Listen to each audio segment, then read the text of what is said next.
결혼은 인간이 스스로를 위해서 만든 인위적인 제도가 아닙니다.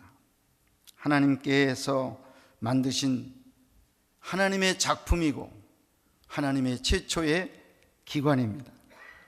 에덴 동산을 만드시고 그 가운데 아담을 만드시고 하와를 만드신 하나님께서 창세기 2장 24절에 말씀하시기를 이러므로 남자가 부모를 떠나 그 아내와 연합하여 둘이 한 몸을 이룰지로다, 이렇게 선포하심으로써 에덴 동산 안에 최초의 가정이 생기게 되었습니다. 하나님께서 교회를 먼저 만드실 것 같은데 이 교회는 그 다음 신약 시대에 만들었고, 하나님께서 제일 먼저 만든 기관은 가정이에요. 이 가정을 기반으로 해서 세계 역사를 이루어 나가시고 축복의 역사가 가정을 통해서 흘러나가게 된다 하는 것입니다. 결혼은 하나님의 절대적인 명령으로 주어진 제도입니다. 따라서 우리 모두는 하나님의 명령을 따라서 단 한 사람을 선택해서 완전한 사랑을 나누는 완전한 가정 이루어야 되겠다 하는 것입니다. 먼저 우리 가정, 남자와 여자가 만날 때 전 인격적인 만남이 이루어져야 된다 하는 것입니다. 인격적인 만남. 세상에서 남녀가 만나는데 전인격적인 만남이 아닌 만남이 많이 있습니다. 잠깐 기차 안에서 대화하다가 남녀 관계가 이루어지는 그런 일들도 많이 있고요.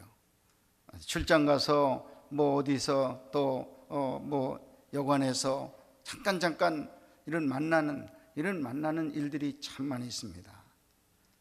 육체적인 만남, 우리는 그런 만남이 아닙니다. 우리 결혼은 전인격적인 만남이요, 지정 의지를 다한 만남, 이 만남을 우리 하나님께서 축복해 주실 줄로 믿습니다. 하나님께서 아담을 위하여 여자를 지으실 때 단 한 사람의 여자만을 지으셨습니다. 이는 하나님께서 단 한 사람밖에 지을 수 없어서 한 사람만 지으신 것이 아니라는 것입니다. 하나님께서 단 한 사람의 여자만을 지으신 것은 아담으로 하여금 단 한 사람의 여자만을 택하고 단 한 사람의 여자와만 부부관계를 맺고 단 한 사람의 여자만을 사랑하게 하기 위해서 하나만 만들었다 이것입니다. 아담 옆에 여자를 둘을 만들 수도 있었을 거예요. 하나님 능력이 크시니까 셋을 또 만들 수 있고 다섯을 만들 수 있고 그 이상도 여자를 만들어서 너희들 전체가 다 한 가정을 이루라, 이렇게 하실 수도 있었을 거예요. 근데 그게 아닙니다. 하나만 만났어요. 만들었습니다. 여기에 하나님의 깊은 뜻이 들어있다 하는 것입니다. 한 사람이 한 사람을 만나는 이 일이 창조의 원리예요. 우리는 창조의 원리를 순응해서 아멘하고 나가면 형통하고 복을 받습니다마는 창조의 원리에 어긋나고 거스리는 일을 하게 되면 결안으로 바위를 치는 것처럼 내 발이 상하고 내 몸이 상하고 가는 길이 불통해요. 어려워.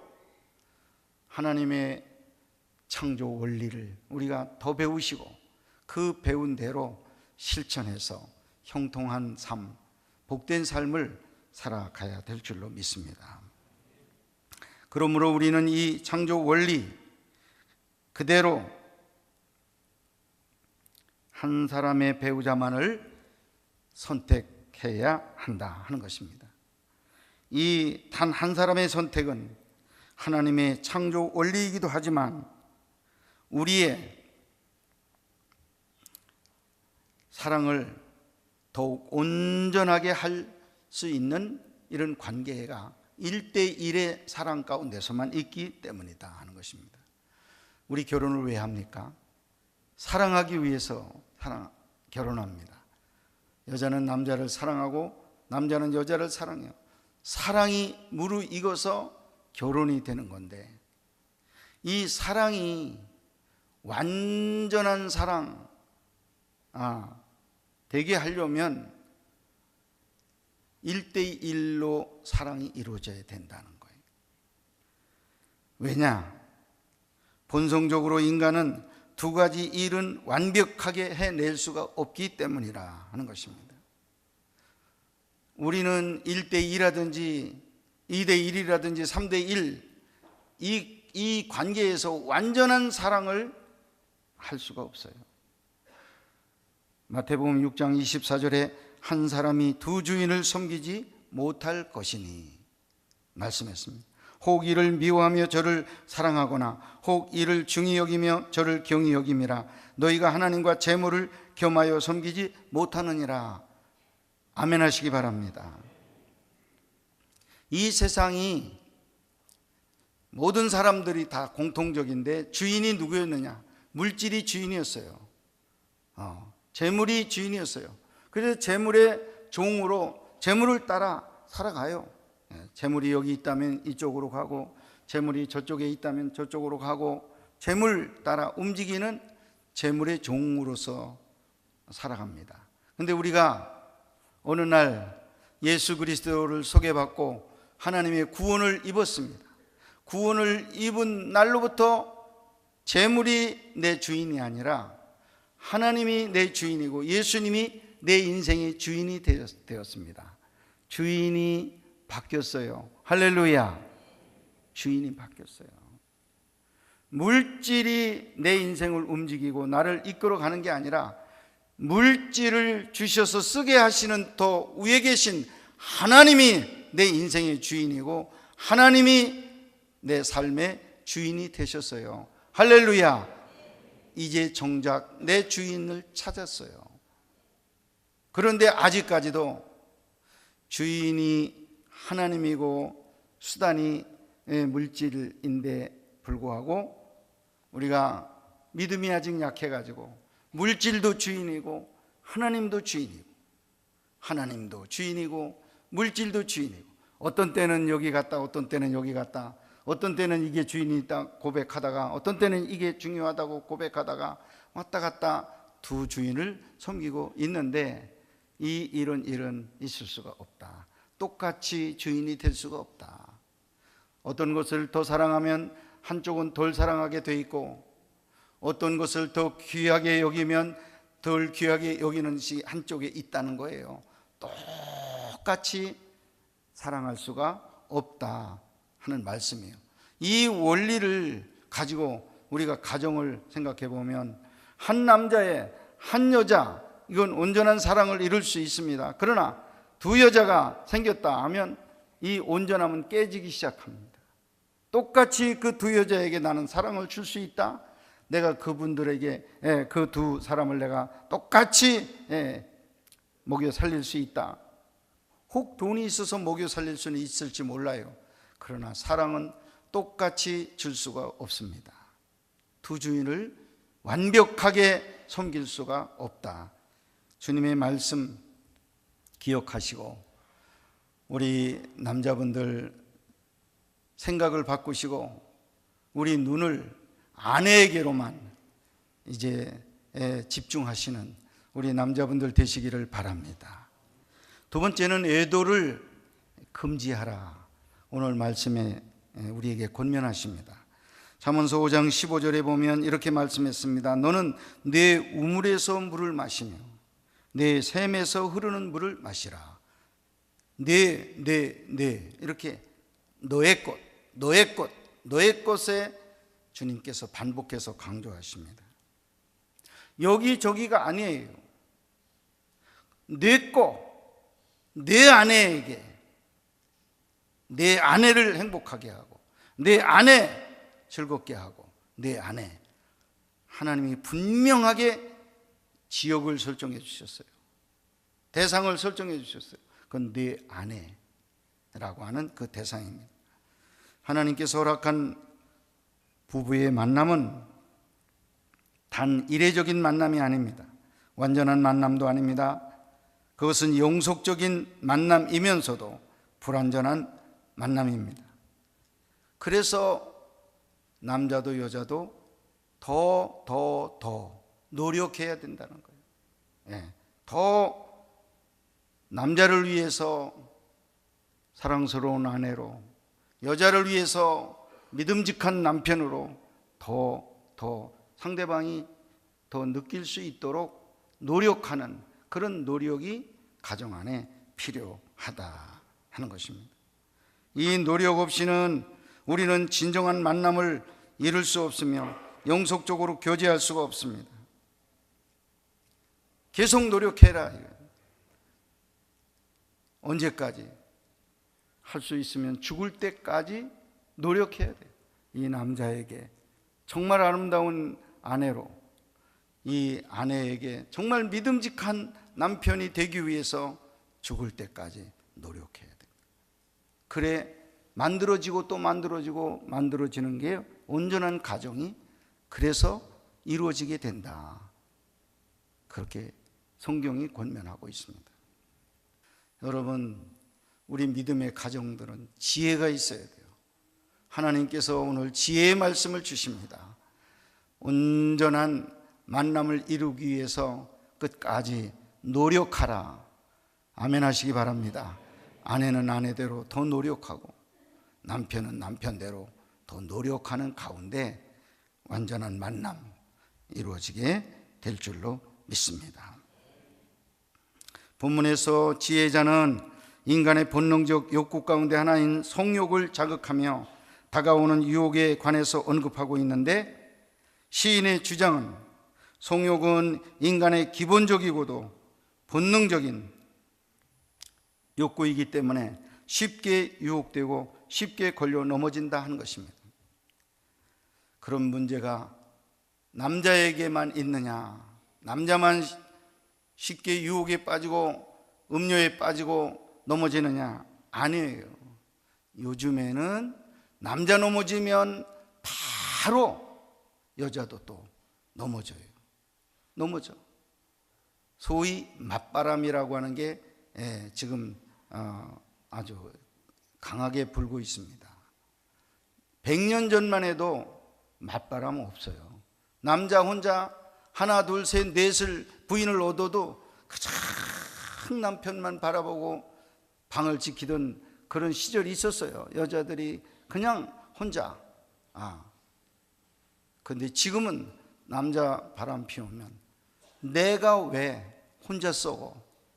나도 너 하는데 나는 못해 해가지고 맞바람을 치면, 여러분, 그 두 부부는 그때부터 상처가 이루어지는데, 그 두 부부뿐만 아니라 그 가운데 있는 아이들에게 상처가 얼마나 깊이 이제 새기는지 알 수가 없다 하는 것입니다. 잠언서 5장 16절에 이렇게 탄식했습니다. 어찌하여 내 샘물을 집 밖으로 넘치게 하며 내 도랑물을 고리로 흘러가게 하겠느냐? 어떻게 내 아내가 다른 남자를 바라보고 유혹에 빠지게 만드느냐? 안 된다는 거예요. 자리를 잘 지켜서 아내로 하여금 안정되게, 남편으로 하여금 복을 받았다, 나는 남편 한 사람 내게 만족한다 하는 그런 생각을 가질 수 있도록 아내를 지켜주고 아내를 복스럽게 만드는 사랑하는 성도들 되어지기를 바랍니다. 우리는 성욕이 비록 본능적인 욕구를 할지라도 그것을 어느 한도에서는 제어하는 그런 결단이 필요해요. 왜 우리가 하나님 다음으로 영광스러운 피조물인지 아십니까? 끊고 맺을 수 있는 그런 결단력이 있기 때문에 그렇습니다. 아니면 당장에 끊으세요. 쳐다보고 또 쳐다보고 또 여러분 계속해서 길게 가면 안 됩니다. 내 아내 아니면 끊으셔야 돼요. 끊으시고 절대 여러분들이 정말 정절을 지키시고 할 때 내 가정을 행복하게 지키고 자녀들을 행복하게 지킬 수 있다 하는 것을 꼭 믿으시기를 바랍니다. 세 번째는 아내로 하여금 만족하게 해줘야 된다. 여러분, 남자가 집을 떠나서 아내에게로 오고 여자가 친정을 떠나서 남편에게로 올 때 뭐 똑같이 떠나는 건 떠나는 거지만 남자는 그래도 식구들이 곁에 있어요. 시집 식구들은 같이 살아. 근데 아내는 친정을 떠나는, 진짜 떠나는 거예요. 떠나서 오니까 혼자잖아요. 혼자 기대를 어떻게 합니까? 이제는 부모 쳐다보던 게, 이제는 자식, 그 친정의 식구들, 형제들 쳐다보던 그 눈이 이제는 오직 한 사람만 쳐다보게 돼 있어요. 남편 하나의 얼굴만 쳐다보고, 남편 하나만 바라보고, 남편 하나만 희망이에요. 남편이 다야. 남편이 잘 되면 나도 행복하지만 남편이 못 되면 자기도 망조야. 남편에게 모든 게 달려 있는 거예요. 성공과 실패가 남편 잘 되고 못 되고 하는 거, 여기에 달려 있어요. 정말 이 기대를 가지고 결혼을 하는 여자들에게 남자는 그 기대를 채워줌으로써 여자 입에서 나는 복된 여자다, 나는 복스러운 여자다, 내 남편은 내가 의지하려고 할 때 그 자리에 있고 내가 소망하고 바랄 때 그 소망을 이루어주는 그런 든든한 남편으로서 내 곁에 있다 하는 것을 보여주는 남자가 되라 하는 것입니다. 잠언서 5장 18절 저를 한번 따라서 하세요. 내 셈으로 복되게 하라. 아멘. 여기서 셈이 뭐예요? 셈이란 아내를 의미하고 가정을 의미하는 것입니다. 만일 우리가 하나님께서 허락하신 부부의 관계를 지속시키기를 원한다면 가정의 아내와 자녀들을 만족시키는 일을 해줘야 돼요. 만족할 때 내가 복되다 하는 말이 나오는 거예요. 아내는 아내의 입에서 내 남편, 이런 남편 주신 게 너무 복을 받았습니다, 난 복됩니다, 이 세들은 이 세들대로 이런 아빠와 이런 엄마를 내게 주신 하나님께 감사합니다, 나는 복을 받은 사람입니다, 이렇게 복을 고백하는 그런 일이 있어질 것입니다. 아내와 자녀들을 이해하는 마음, 그리고 아내와 자녀들을 위로하는 마음, 우리 남자들이 가져야 돼요. 가정을 아끼고 돌보는 책임지는 마음, 이게 우리 남자들에게 꼭 필요합니다. 책임을 져야 돼요. 한 아내, 내가 결혼을 해서 내 품에 안았으면 좋으나 그러나 미우나 다 책임을 내가 지어야 된다는 거예요. 내가 가장이야. 그 책임을 비겁하게 네가 잘못했으니까 네가 책임져라, 네가 알아서 해, 안 해요. 남자가 모든 일에 책임이 있다 하는 것을 알고 끌어안아야 이게 정상적인 가정이 될 수 있다. 아멘 하시기 바랍니다. 유교 문화 속에서 우리가 성장을 했습니다. 유교 문화에서 우리가 배운 거는 여자들은 남자들을 넘어가지 못합니다. 저 밑에 있습니다. 종이에요. 그래가지고 우리 어머니 쪽에도 제가 봤습니다만은 아버지하고 저하고 남자들은 안방에다 상을 차려 밥을 먹었는데 어머니는 저 부엌바닥에서 뭐 방도 넓은데 안 들어오고 부엌에서 먹는 모습을 제가 어려서 봤어요. 그렇게 여자들을 무시했어요. 일만 하라는 거예요.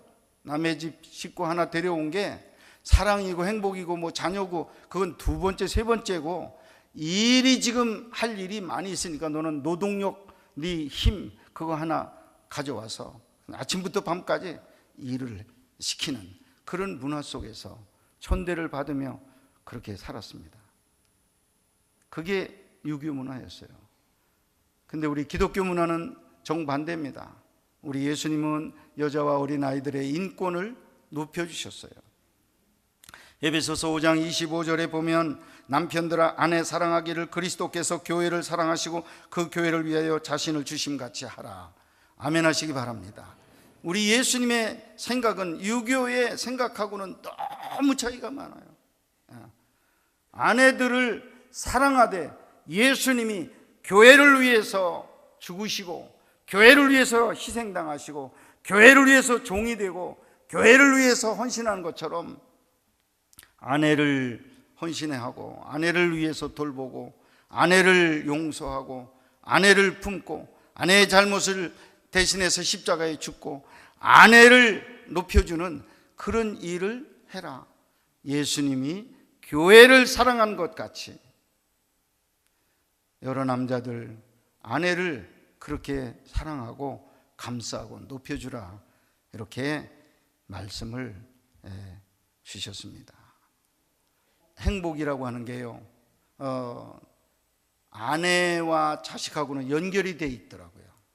그래서 여러분들은 내 씨가 되는 자녀는 굉장히 사랑하고 행복하기를 원해, 잘 크기를 원해. 그런데 아내는 구박을 해요. 아내는 내가 뭐 갈면 가는 거고, 내가 너 내보내고 또 딴 여자하고 결혼하면 하는 거야. 간단하게 생각해. 근데 내 자식을 진정으로 사랑하면 아내를 사랑해야 돼요. 연결이 돼 있어, 보이지 않는 선으로 연결이 돼 있어 가지고 아내 사랑받으면 자식도 사랑받고 아내가 행복하면 자식도 행복하다는 사실을 믿으시기 바랍니다. 오늘 주신 귀한 말씀, 이제 몇 가지 구체적인 말씀들이 있었는데, 인격적인 만남을 갖도록 서로 끝까지 노력해라. 우리가 뭐 요리를 하는 걸 더 노력을 하든지, 옷 입는 걸 좀 노력한다든지, 또 내 몸을 좀 예쁘게 가꾸는 일을 좀 노력한다든지, 어쨌든 노력, 이게 서로에게 느껴지도록 노력하고 또 힘쓰는 가운데 인격적인 만남, 온전한 만남이 이루어지기를 간절히 축원합니다. 아내로 인하여 내가 복을 받았다, 아내의 입에서 나는 복받은 여자다 고백할 수 있도록 믿음직하게 내가 내 자리에 서서 아내에게, 자식들에게 돌보고 책임지는 일을 잘 감당하는 중부명성교회 우리 남성들이 되시기를 간절히 바랍니다. 성탄절이 이제 다음 주간으로 오는데, 뭐 여기 회사 저기 회사 뭐 이 사람 저 사람 뭐 선물을 어떻게 걱정하고 하는데, 제일 좋은 투자는 아내에게 조그만한 선물이라도 투자하시기를 바랍니다. 왜? 제가 최근에 우리 아파트 리모델링을 했는데 집이 깨끗하고 좋으니까 집에 그렇게 빨리 들어가고 싶어. 여러분, 조금 투자하면 보기 싫은 아내도 예뻐지고, 또 그냥 멀미나는 아내도 또 그냥 관심이 많아져. 투자 좀 하세요. 우리 남자들 아멘 하시기 바랍니다. 이번 성탄절에 우리 아내들에게 좀 돈 좀 쓰시기를 제가 부탁을 합니다. 기도하겠습니다.